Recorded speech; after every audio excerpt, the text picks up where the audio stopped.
All right. Well, good evening, everybody. This is Patrick from the Poison Pen Bookstore, and we're here with another of our virtual events. And really excited to have Dan Fesperman here this evening, talking about his killer new book, The Cover Wife. And our good friend Francine Mathews has kindly agreed to come in and interrogate Dan. I suspect we all will, but and then Barbara is tuning in from her home office, and I'm going to be largely in the background, but Dan has kindly signed a batch of books that we just got in, and I'll go ahead and put the link, the buy link in the comments field if you'd like to buy one, and they are going fast. So I'd like to buy one. that can be arranged. Thank you. And I just have the electronic galley, and it's got this watermark every 5 paragraphs. And oh, right. I need a real copy. Yes, we can make that happen. Okay. And Francine has exciting news about a new Jane book and all sorts of things, which I'm sure she'll talk about as well. But if you have comments or questions for Dan or Francine or Barbara, go ahead and put them in the comments field, and I'll emerge from the darkness when I'm summoned to ask some of your questions. It's so much fun. It's so Shakespearean the way we do it. You know, it's like rise. Although Patrick can't decide if he's Caliban or Ariel, so we haven't quite. I'm a little bit of both, I think. Probably Right. more Caliban. But anyway, into the darkness I go. All right. Well, good evening, everyone. Thank you so much for joining us. A toast to you, Dan, in a new book. I'm really excited. I always am. Dan has kindly, we've done this together for every book that Dan has written, mostly in Scottsdale, and I'm glad we can do it in Zoom. I loved his first book, and it taught me a lot about a war that we don't know that much about. And it went on to win at least one major award. It was a British award, right? Right. It was the John Creasy for Best First Novel. Right. And you've been nominated for other, like the Ian Fleming's Steel Dagger and good stuff like that. So Dan has made his home kind of an interesting espionage, standalone books that have taken us to all kinds of places and all kinds of times. And Francine is uniquely qualified to talk to him because at one point she was a CIA analyst and like spy fiction, has written a not dissimilar book, particularly good one about JFK, but a couple more.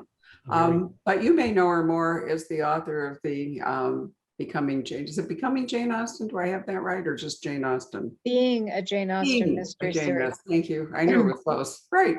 Anyway, which I'm a huge fan of and have enjoyed talking to Francine about all the Jane Austen books. And it occurs to me, Francine, that in some of the Jane Austen books, there's certainly espionage. So, you know. Yes, Napoleonic era. Right. So, you know, you're a precursor to basically what the kind of things that Dan writes about. So it is the second oldest profession.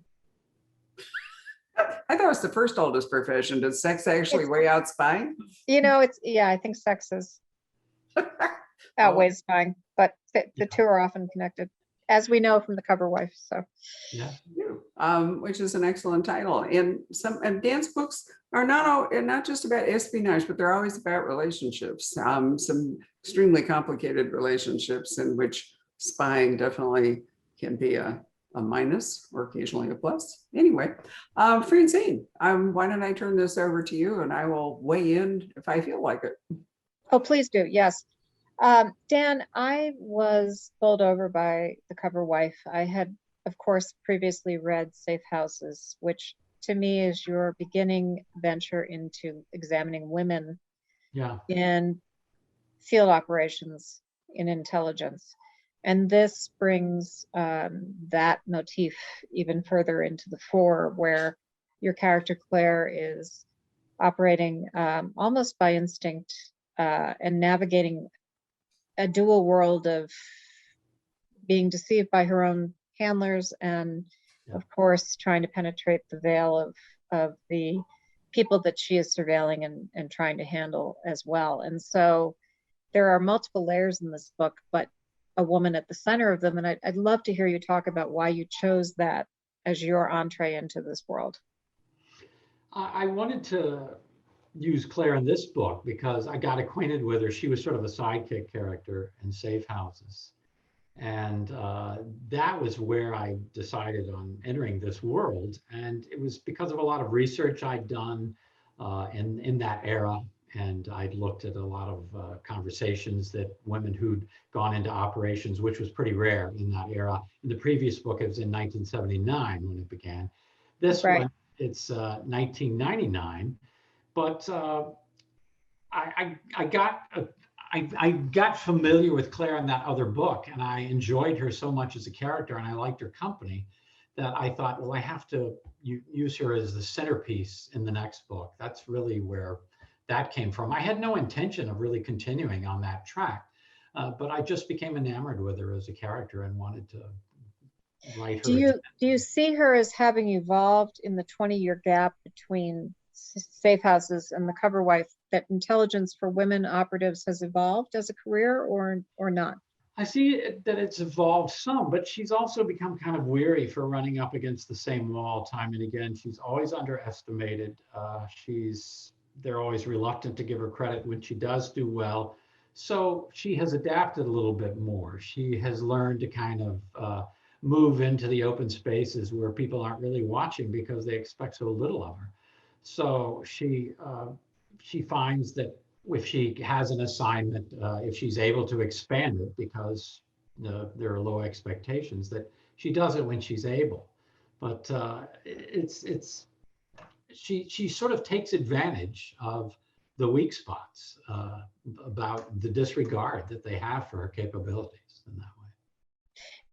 Jane, when I spoke before at the International Spy Museum, when we were talking about safe houses together, I may have mentioned this, but one of my friends who trained with me in ops was the daughter of an operative herself. And she had grown up in the agency, and then she went into it as a case officer. And she said to me at one point, being an analyst in the other side of the agency, the more analytic, cerebral, not in the field realm, she said to me, I look around and I look ahead of me and I don't see any mentors. And what she meant was that I don't see women ahead of me who are doing the roles that my father did. Yeah. So, it interested me because you had in Safe Houses someone in 1979, and then you have this, Claire in 1999, 20 years later. Yeah. And she's still dealing with men running her. Yeah. Men are putting her in the field. Men are her contact points. Men are controlling what she knows, the parameters of her life. And I found that interesting as a choice of yours, because I know you've done so much research among women veterans of intelligence. She has worked with women supervisors before, as you'll find actually in the book that I'm just about to complete the first draft on, which is set in 1990. So there is some of that in that book. It's someone who's brought in from headquarters, and they end up both in Berlin on an operation there, not long after the walls come down. So she does have that experience, but even then it's very clear that just women are thin on the ground and high supervisory positions in the field. She doesn't have those mentors that, just as you're saying. Right. Which makes an interesting power dynamic for Claire. And I want to move on and get to the actual meat of the book, but I think what intrigued me so much was your approach as a guy and someone who has deep knowledge of intelligence and of women in intelligence to this issue, is that, her power dynamic is always skewed. She's always dealing with men who release information as they choose, according to what they deem appropriate for her to know. And yet she is putting her life at risk in, situations that determine whether she advances in her career, which seems like the last thing she should be worried about at sometimes, whether this is about her career or whether it's about her survival. And I find that there's a quasi-sexual tension in her relationships with Paul, for example. Right. I mean, there's an obvious sexual tension there. And that dynamic in a work setting feels both so wrong now and so absolutely correct for the time that it's just like a whiplash when you read it. Yeah. And she has experience, as alluded to in the book. She has this, we're not really sure what it was that happened 9-10 years earlier, but she and Paul do have a history, both Right. operationally and perhaps sexually. We're not really sure. And we're not really sure what that history was and what it led to, but they've been apart for 9 years. And this is a reunion for them of sorts because he personally wanted her because he is one of the few people who does know her strengths operationally. So, He seems to respect that, but he also is willing to use it. oh, absolutely. Yeah. That's just the type of person he is. Yeah. Well, I think what always strikes me when I read your books, Dan, is how much you capture what to me is the unique aspect of life under covert circumstances, which is the inherent and necessary cynicism that dictates how people approach their day-to-day living. Yeah. Claire is profoundly cynical, so is Paul. They see every opportunity as something to exploit. They're always looking at multiple angles. There is nothing particularly clean or innocent or fresh in how they approach living. Every corner they're checking the angles to see who might be surveilling them. Like, you can't walk down a street without having that constant sense of being outside yourself and watchful. And that creates an atmosphere in your books that is highly, to me, reminiscent of Le Carre, because Le Carre always had this profound realism, cynicism about the duality of intelligence work, where you are supposed to be loyal to your country but betray everything else. And so to put that into the body of a woman is a fascinating dynamic, because it extends to everything she does. Yeah. Yeah. Yeah. So to move on a little bit, I was also struck as someone who, had worked for the Counterterrorism Center at the CIA and was aware of Al Qaeda and bin Laden when most people weren't. Yeah. That you plunge into the book, and within the first fifth of the novel, you're throwing out names that are of terrorists that, if you followed Yes. 9/11, these people are. You'll know who these people are. they're instantly familiar. Yeah. Now, so it's not a spoiler to say Right. that you are following the Right. men who in Hamburg became the pilots who flew into the World Trade Center and the Pentagon. Right. And Flight 93. Right. And so you encounter these names, and if you're me, you're like, oh my God, he's writing about Muhammad Atta, right? Yeah. It blows me away. But you never explicitly say, yeah, this is what we're talking about. Yeah. And, I was really struck in the New York Times review, which was a Yeah. phenomenal review of the book and touched on all the high points that you managed to hit. He never explicitly says this is a novel about the origins of 9/11. But I was struck that, we're in the 20th anniversary year of 9/11, and this book is out. And by September, we will be celebrating this horrible 20th anniversary. And so I was intrigued at why you wrote this story now, where you became interested in it. You write about Hamburg with such vividness that it feels as though it must have been part of your reportage in the past. Yeah. So if you could just talk about that a bit, I'd love to hear it. Yeah, it's odd. I didn't set out to write a 9/11 novel, but I was interested in what went wrong in Hamburg because the CIA, as the book says, had their eyes on these people. The German intelligence did as well. The FBI knew they were there, and it's funny. Someone asked me yesterday. They said, "Oh, you planned for this for the 20th anniversary?" And I said, "Well, no. If I'd had it my way and not gotten so slowed down during COVID, it would have come out last year. That was my preference." And you mentioning it to me when I told him was the first time that it occurred to me, actually. But I've always been fascinated by that whole falling through the cracks. And there are some. We've seen some reasons why that happened, but there are also some gaps in that history. And, as you know, novelists writing about historic events love You fill the gaps. You fill the gaps. We can fill them in with our imagination as long as we make, part A and part B and part C. If part B is a gap, as long as it flows still into part C, it'll be plausible. And that's what we're looking for, is plausibility. So that's what I was shooting for here, sort of my version of what all went on there and why did things go so badly. I'm going to chime in and say, as a reader, you know, I was reading along and the name Muhammad Atta came up and I thought, oh my God, that's what he's doing. But what I had somehow or other, you know, not remembered well was Hamburg. Because I think about, you know, Arizona and, you know, California and Florida and all, where the schools and was all. it Minnesota, where the flight schools were and all. Oh, And the I flight forgot schools. about Hamburg. And I have spent, amazingly, a lot of time in Hamburg. Yeah. And the first time I went there was in 1989 or 90. And then I was back a couple years ago, and how much Hamburg has changed, dramatically changed. I mean, I'm not talking just about the fabulous opera house and, you know, all the rest of it. And the shipping is phenomenal. You take, you know, tours of the harbor, and then you can take tours of the canal, and then there's the beautiful lake, you know, all the rest of it. Yeah. But it's an old yet new city because of the enormous amount of reconstruction following the war. And, you know, Germany has some very interesting approaches to security and individual rights versus states' rights. And I could see when I realized what you were doing, that Hamburg would be a remarkably right place for, you know, for this kind of thing to be happening, as compared to some other cities that where it would have been more noticeable, maybe. I don't know. I mean, I think that's one of the,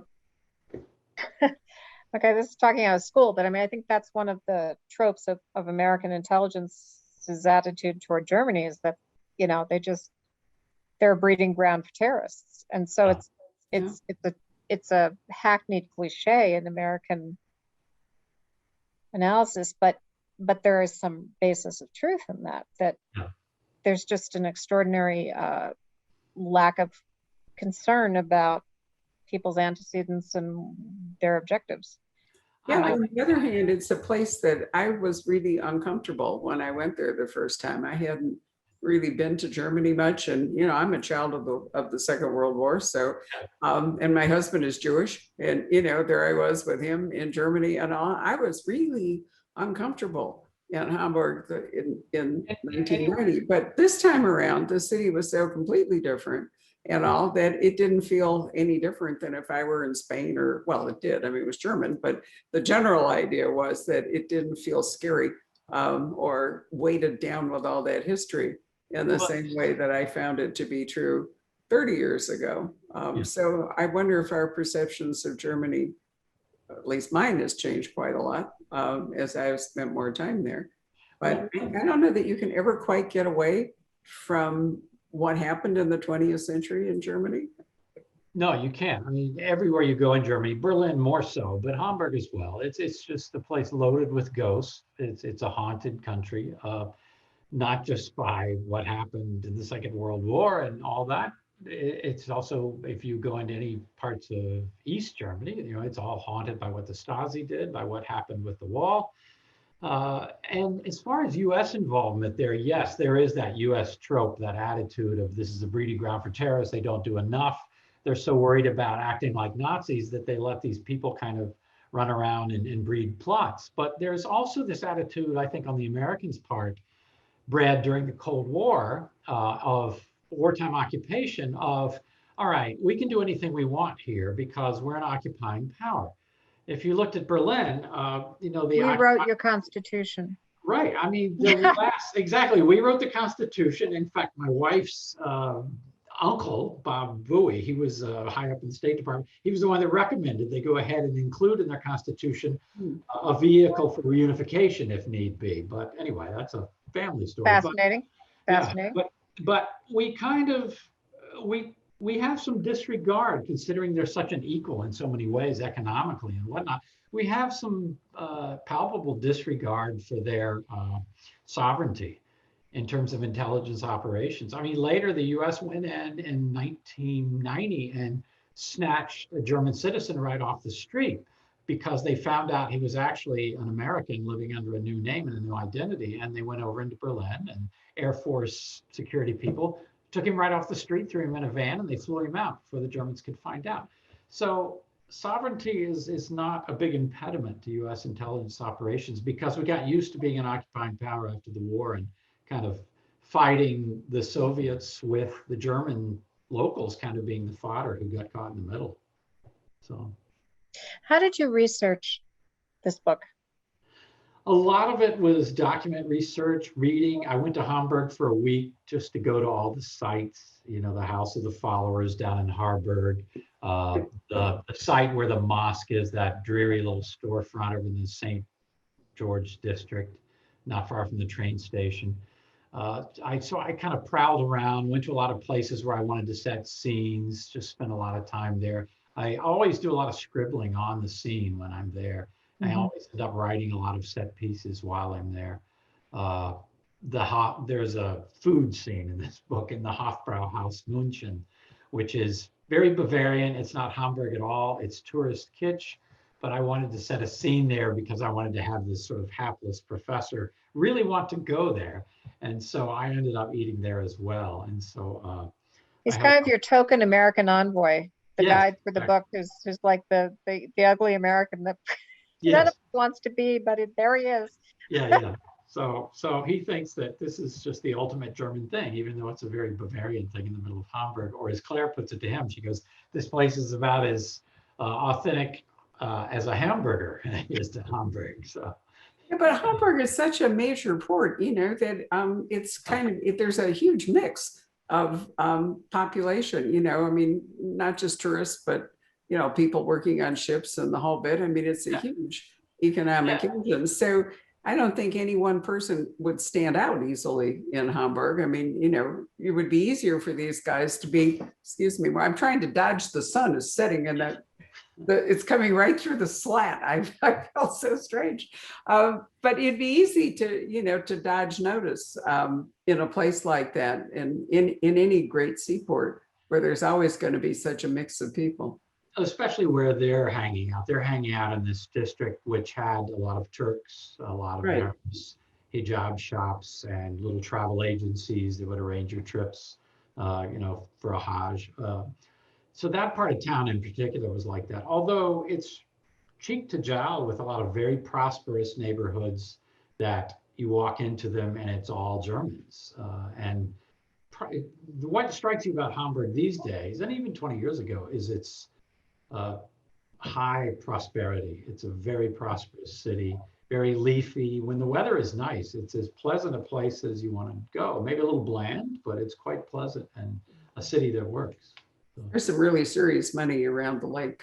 You know, you can take a kind of bus tour around Hamburg and it always winds through. It reminds me of Evanston, Illinois, where, you know, I grew up, you know, grand houses running down to the lake and, you know, uniform nannies and children in perambulators and really heavy duty money. And then other parts of the city, of course, are different. They've also invested a ton of money, as I said, in bringing it, building it back and modernizing it. So you get a lot of construction people and other stuff. I mean, it's a really cosmopolitan city. Oh, it is. But the funny, you mentioned that one prosperous neighborhood's near the lake or the Ulster. It's this Al-Qaeda money man. A very prominent Al-Qaeda money man was living in one of those nice houses. Haider Zamar was living in one of those quite nice, prosperous houses in a very good neighborhood. Ziad Jarrah was living in. You can drive around it, or there's some wonderful boat trips around the altar where you go down to the, you know, some dock, and then there are walks all around it. The Hotel Atlantic is my favorite place in Hamburg, or was before they modernized and turned it into another Hilton. But previously it was a wonderful old atmospheric hotel, but it's right there off the lake. And oh yeah, it's a great. You know, I love the mix of the really old and the really new in Hamburg. So it's a wonderful setting for your book. And I always think that your skills as a reporter, because after all, you are a very experienced journalist, always come into play in your novels. Don't you think, Francine, that he just is so Oh, good? absolutely. I mean, the sense of place is dead on, which brings me to my next question for you, Dan, which is, how did you get into the mentality of an Islamic extremist? I mean, that's a huge reach, I would think. But how did your past experiences in any respect, as a writer or as a reporter, contribute to your ability to sort of enter into the mentality of this cell, which is, it's almost like a collective personality that you were describing. There are the individuals, all of whom are fascinating. Each of whom is fascinating. But had to have been a reach to try to enter into the mentality of an Islamic terrorist. I think I think it helps that I once moved to Germany myself as an outsider. And even though I was accepted a lot more readily because of the way I look and because I'm an American, I still had that feel of being an outsider, wanting to be accepted, feeling a little bit apart. And once you start there, I think what made that cell so possible was probably being in Hamburg instead of being in some Islamic city where there would have been a lot more going on and different points of view. Instead, they went to this mosque, which was a very warm atmosphere, and people accepted them greatly. It was very physical acceptance. If you were young and male and Muslim, and you would be accepted there. And so it was the comfort, I think, of being together and having these sort of chilly Germans around them who didn't really want to have anything to do with them, that helped draw them together. And once they started to draw together, they would watch these videos together. The whole mentality of sort of joining by degrees and being tested along the way. They were very smart about testing their members to make sure they had what it took to take them to the next level of trust. And if they did, then maybe they would test them again. So it was this gradual process where you're drawn in and you're sort of groomed and trained and said, great things will await you. And if you stay with us, and the ones who stayed, they certainly, that certainly panned out. So you got that from your research, your sense of the group. Yeah. There was a lot of good accounts written and people who knew them, who've been interviewed. The girlfriend of Ziad Jarrah, it has its real life. You refer to her as his wife in the book, but. Yes, he was actually married in right. Germany, but it's a real sad tale of his real wife and what happened. And she knew something bad was going to happen, and she was right. Yeah, I found that very poignant. Also, your character Mahmoud, who is sort of a guide for readers into this world. Yeah. Did you consciously create that? Yeah, I wanted you to see this group from him because he too he's a recent arrival.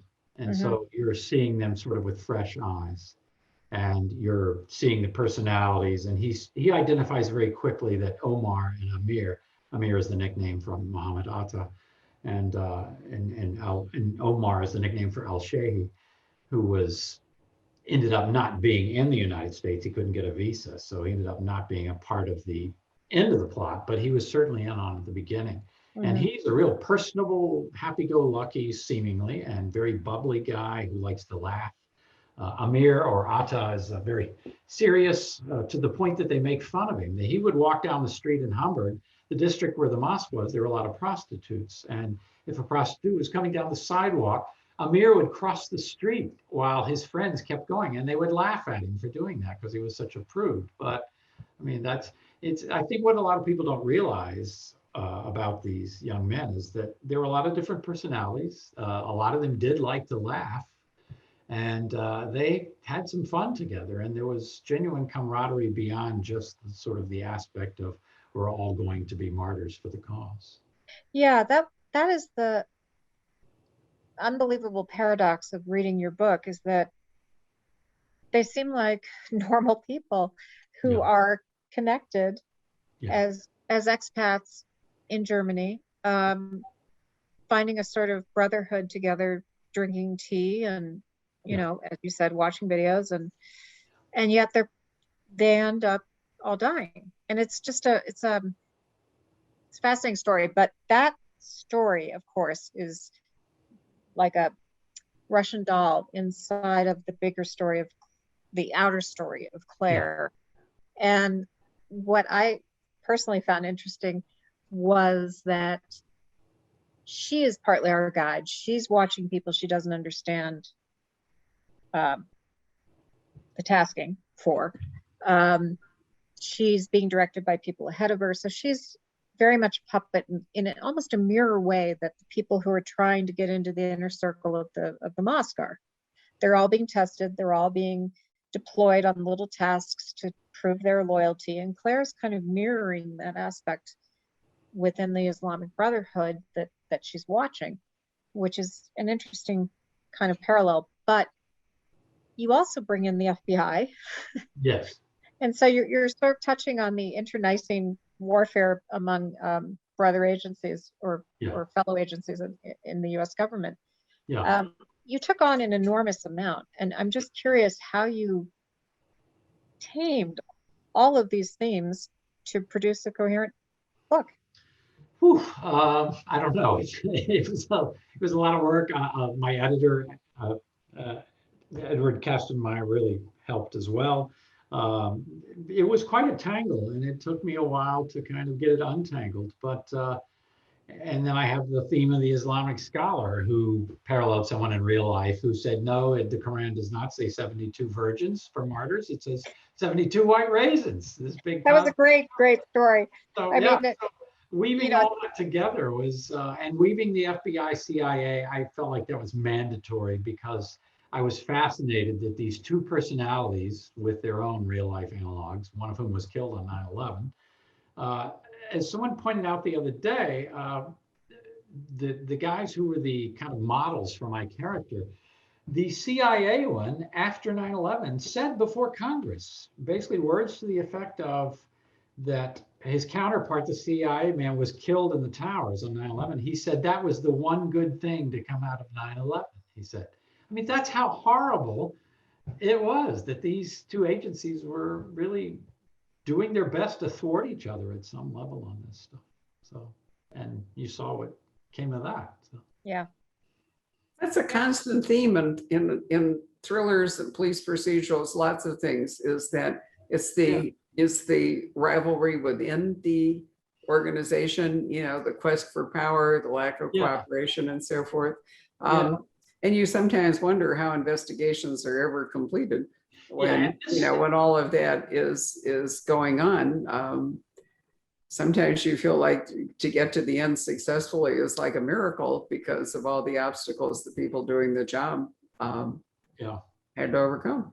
Yeah, and I think, you see a lot of those FBI bigfooting the local law enforcement and all that, and that's genuine tension. But this rivalry, I mean, I've never read or seen documentation of anything quite this bad. It was horrendous. Supposedly it's better now. I hope that's still the case.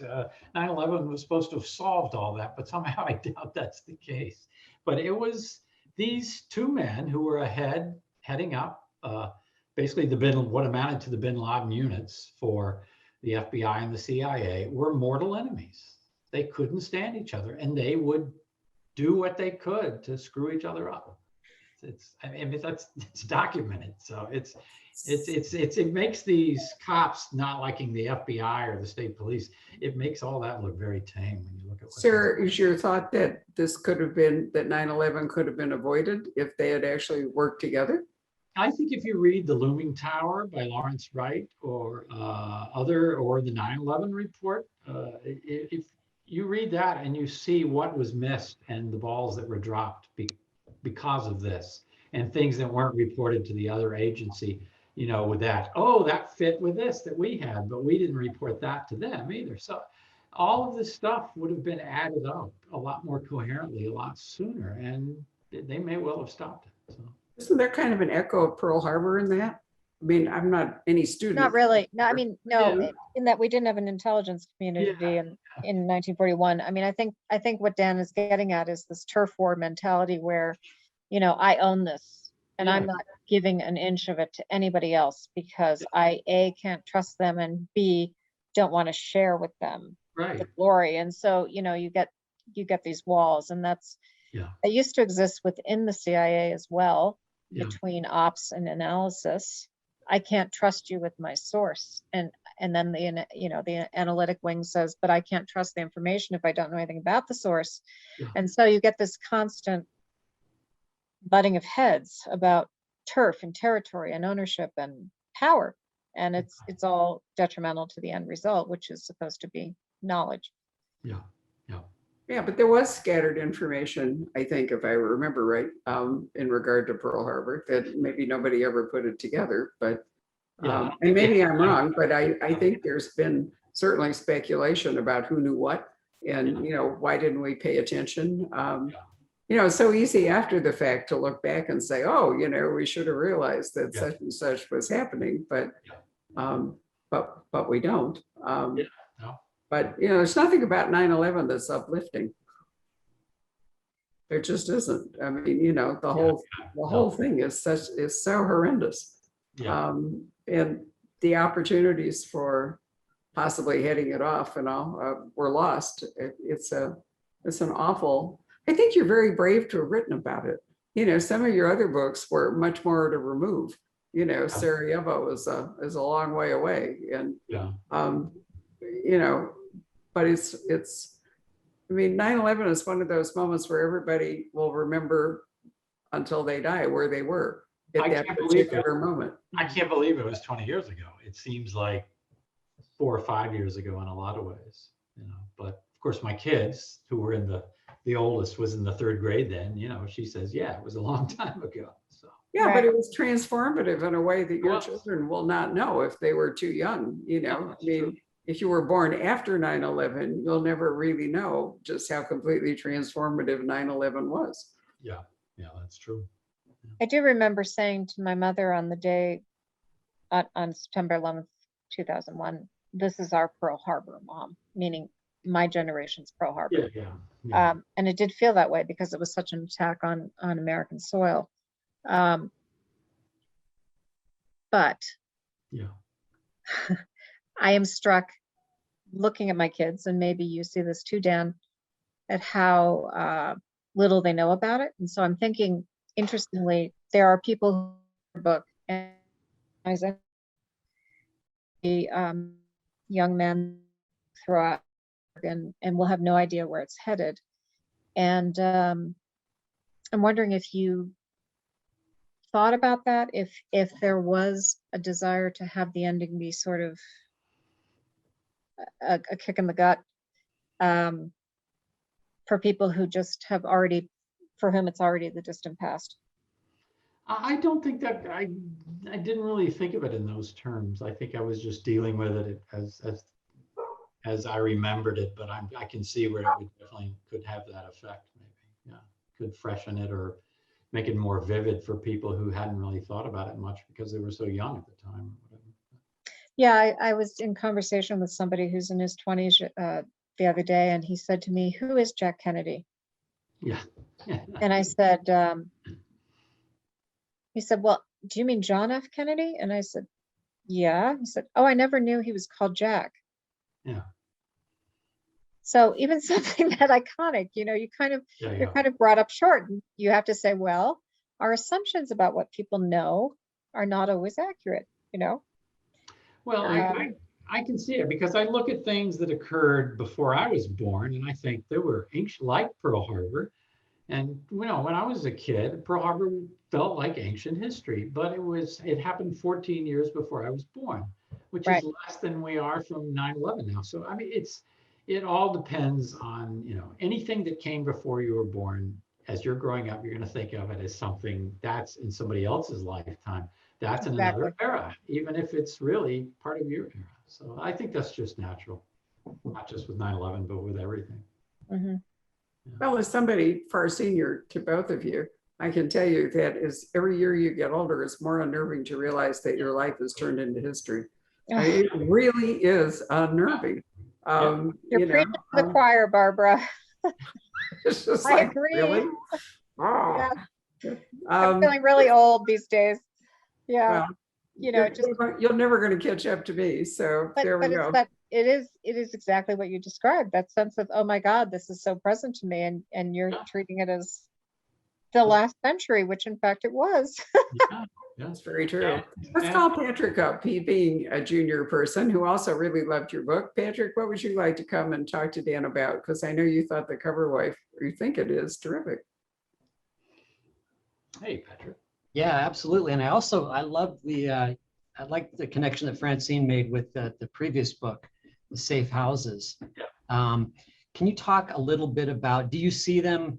I mean, do you see a connection between the two kind of in some way? Not an obvious connection, but in terms of this was the next place you were going to go. Continuum of interest. Yeah. Mhm. I'm sorry, what was the last thing? I said a continuum of interest in Yeah. women and in Well, women in espionage. Yeah, it's a continuum. It was, as I say, it's all character driven, because once I decided I wanted to use Claire again, I saw that this could fit into her career if I wrote about 1999 Hamburg. So it was more having to do with what would her role be, and that kind of carried over from Safe Houses. And of course, there is a cameo in here of her old colleague Helen, who is no longer with the agency, but she was with the agency in Safe Houses 20 years earlier. She's now living on a farm, raising a couple of kids. And I put that in kind of as a little bonus for people who've read Safe Houses too, because I think it makes it a little more poignant if you Yeah. know what is later going to happen to Helen To Helen in and the her kids. future sequence of Safe Houses. So Mhm. anyway, I wanted to just show that friendship didn't just lay dormant all those years, and that they did stay in touch, sometimes at the level they have in this book. So, Right. Now, Francine, I remember, some of your books, The Alibi Club, Cut Out. How many of them did you do? 4 or 5, right? You did Secret Agent. Well, I've done 3 World War II books and 2 spy novel, well, three spy novel books that are not World War II. So there's a total of 6 espionage novels, I guess, at the moment. Right. The And Cutout Loan and Secret Agent being the non-World War II. And then Too Bad to Die, Jack 1939, and The Alibi Club being the World War II ones. That's shocking to hear about the guy that didn't realize JFK was called Jack Kennedy. I know.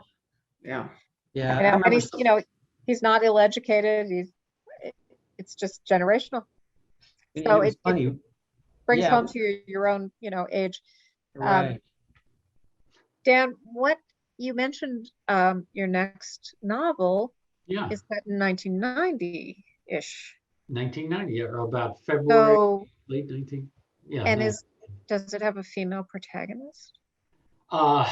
Claire is in this book as well, but she shares equal billing with a East German, older 57-year-old Stasi colonel who's in Stasi Foreign Intelligence, who basically didn't even get time to clean out his desk. He's left the building.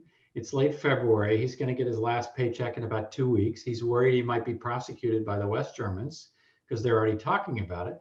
So he and his wife have gone into retreat up at their dacha in Prenden, north of Berlin, where Marcus Wolf also had a dacha. And so it looks at the whole fight that unraveled in that period by the Western intelligence agencies, and the KGB was very interested too, in what is going to happen to all of these records, and in particular, what is going to happen to the identities of all of the Stasi agents who are still out there in the West, suddenly about to be cut loose. Are they going to go to work for the KGB? Are they going to be found out? Are they going to fade into the woodwork? Who has that identity? Who has these thousands of identities, and what's going to become? Will they be sheltered? Will they be safe? There was a market for all this information. The CIA was doing crazy things, like they brought in a bunch of people and had phone banks going, and they got a directory and were calling these Stasi Foreign Intelligence people at home on insecure lines, like dialing like a Florida boiler room, calling them saying, what would you tell us? We can, if you're high up enough, we'll give you a condo in Florida. If not, we can pay you for this stuff. They were getting hangups and all of this. So they started visiting them door to door, like the Fuller Brush Man.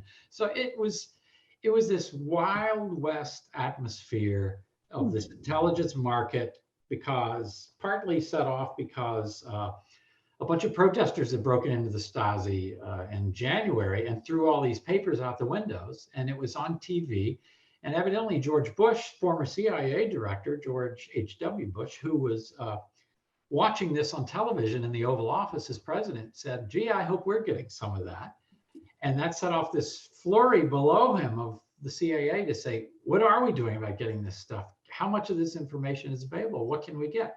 So there was this open market, and this old Stasi man who has a few things to answer for, but is actually a pretty sympathetic character. He and Claire end up sort of on opposite sides in this marketplace. And it was a great deal of fun to write, and I just turned in the first draft. So anyway. How exciting. So That we'll sounds have, fantastic. yeah, I mean, because you've never been pressured to do a book every year, Dan. You know, you No, I haven't. And in fact, I've probably been a little slow, but this one, because the cover wife got slowed down by COVID and the editing was slower, and I did a lot of rewriting and readjusting. Because of that, I had time. I went over my last research trip. It's funny, I made a mistake in the afterword of this book. I talked about my research trip to Hamburg. Actually, it was a year earlier. The one I'm referring to where I barely made it in for COVID was a later research trip to Berlin, where I got out on February 5th and flew home, and everything was shut down within a few weeks in 2020. So that was my last trip to Berlin, where I went to a lot of Stasi sites and did a lot of research and talked to people who had worked with the Stasi and saw how they landed on their feet after they all had to quit. And It's anyway. interesting, Dan. I don't know if I have an articulated question here, but I was talking to somebody, another author, and I can't remember who it was. There have been so many, but we're talking about Stasi kind of not interrogation techniques, but a particular technique of misinformation, and whereby they would break in and move the furniture slightly. Oh yeah. And it reminded me of gaslighting. It was a real It form was of gaslighting, yeah. Yeah, and just how, unfortunately, and this may be controversial, but who cares? Just how contemporary, unfortunately, some of these things are starting to sound again. Yeah. Do you think that we are entering the 1930s again in some ways, or? I think there's a certain element that would really love to see us in the 1930s, but I think at the moment we're keeping that under control. But the stuff you're talking about, by playing with the minds of these dissidents and whatnot, that was sort of the domestic side of the Stasi. And what was interesting about the foreign intelligence people, they sort of like to think they were above all that, and they didn't really look down on the rest of the Stasi, but they thought Erich Mielke was this kind of not particularly smart, brutish little man, and he had murdered some people as a young communist back in Berlin in the 30s. But they kind of like to think of themselves as the thinkers and the successful plotters who were waging war with the West. We're not waging war with our own people. That's their business. They're on another floor. And I think that's why Marcus Wolf sort of thought of himself as a reformer after he retired. So he actually had the gall to go speak at one of the big protests 4 days before the wall came down, and was kind of appalled when he was booed at several points in his speech. And the speech was sort of shaking in his hand. But he thought of himself as this open-minded guy who was all for this reform, because that's those other people in the Stasi. But anyway. Wow. Yeah. So Francine, tell us about what's going on with you before we sign off, because you have a new book coming. I do. I have the 14th Jane Austen novel coming out, and Jane is now at 1816 in her life, which was the beginning of her end. She began to feel ill in winter and spring of 1816. And so the novel is set in Cheltenham Spa, where she went to try to restore her health with her sister in May of 1816. But 1816 is a very interesting year.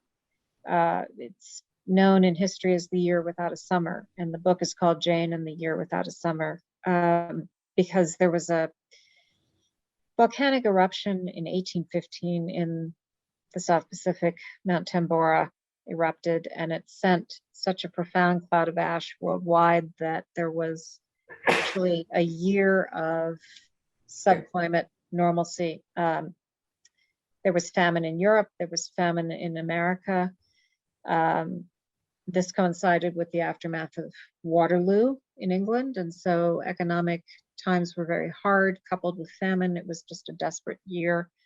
It's the year that Mary Shelley wrote Frankenstein in the summer, because it was such a dreadful summer that she and Byron and Shelley and her sister Claire were sitting around a fire at Lake Como trying to stay warm in the endless rain, and she wrote Frankenstein. So it was an interesting book to write during a pandemic because it felt so apocalyptic in the time that I was writing the book, and yet I was writing about a period in Jane's life which was personally lowering and also sort of climactically and globally depressing. So we can all be excited about the book. But it is, it is the latest installment in the Jane Austen mysteries. It's a great title. Very evocative. Yeah. Title. Well, she lived through it. And your Churchill book is wonderful. It's just a wonderful book. Oh, thank you, my dear. I appreciate you saying that. It's quite good. So anyone who's looking for something to read, but before that comes out, should read that. So That Churchill woman, yeah. yes. So Anything past that, Francine? Any other historical novels that you have kind of cooking? I don't. I have my next novel due is a Nantucket mystery. So that's what I'm at work on at the moment. But that's a wonderful series. I love the versatility that, you like to go from one community, one century, to another and really enjoy it. I'm a Gemini, Barbara, and I'm a dilettante as well. I get bored easily, and I just like to tell a lot of different stories. So that is very much where I am. I'm debating at the moment, actually, Patrick, writing. I had 3 Jack Kennedy books mapped out. Wow. So I had Jack 1939, and then a book in my mind called Jack's Treason, which is set from Pearl Harbor through February of 1942, which is an extraordinary period in his life. He was basically targeted by a German agent who was his sister's roommate, Kick's roommate in Washington, D.C., and her name was Inga. He had a raging affair with her for 3 months by Jaeger to Hitler. It got him transferred from DC to Charleston, South Carolina. And it's just a fascinating story, which I'd love to write, but I'm debating that because I was kind of warned off writing more about Jack Kennedy. So we'll see. Well, I don't think About a you book should let about yourself Colby. be warned off. Come on. About Bill Colby? Yeah. Yeah, I know. There's a book to be written about Bill Colby. There definitely is. Because you met him, right? I spoke with him. early I on. interviewed him. Yeah, but no, it was before he was found floating face down in the Rappahannock, Very which I think mysterious. is the end of every intel chief in fiction. Yeah. So anyway, Anyways, you just can't make this stuff up, Right. I mean, the truth is, and I think a lot of authors have, when they were still coming to the store before the pandemic, were looking back to 2016 and saying, many of them said to me that they hoped they would live long enough to write about the 4 years that we've just gone past, because you really couldn't make up all the stuff that happened, and the revelations coming out even now here in Arizona about the extraordinary pressure that people, were exerting upon officials to, Yeah. It's like all the King's Men, actual Robert Penn sufficient Warren, but equal to the Civil War, but yeah. somehow or other, we're not really willing to grapple with that. But I mean, it's been extraordinary times. So, I'm too busy trying to forget the last 4 years. So I'm just well, or make sense of them. I'm not sure that anybody can ever make sense of them. So maybe you're right. Maybe It's the actually river been Leahy helpful to should flow me. through. It's been helpful to me yeah. to look back at the 1930s and the early years of Franklin Roosevelt's presidency, because there was a consortium of very powerful business leaders Yeah. in the US who were trying to raise a militia to march on Washington and depose Roosevelt and kill him if necessary in order to take back the government. And most Americans do not know that. Yeah. And they don't read it in their history courses in high school. But if you actually research the period, it is a fact. Yeah. And the idea that was possible was in discussion in 1934 is still shocking to Yeah. anybody who looks at it. And the fact that it was averted is profound. So you kind of, I look at this period and I think, yep, we just sailed close to that edge again. And we averted it again. I was born in 1940 and I congratulated myself forever that I missed the 1930s, nor did I ever expect that I would encounter them at the other end of my life. It's really, sort of this horrible irony that I thought, great, I missed it. Oops, here it is. Here we So, are. Yeah. Yep, don't love that at all. Dan, what a treat it is to see you. I miss seeing you. I hope that your next book, when it comes out, you come back and visit us. But isn't it lucky we have this technology that allows us to at least have a good conversation? Yes. Yes. It was great to see you. Great to see you, Francine. Great to see you, Patrick. It's great to see you all. Right. So thank you for signing the cover wife for us. We'll look forward to seeing Francine, I hope in person in Scottsdale in February with Jane. And if not, we'll Zoom, we'll work it out one way Oh, or I'm another. coming, baby. I'm coming.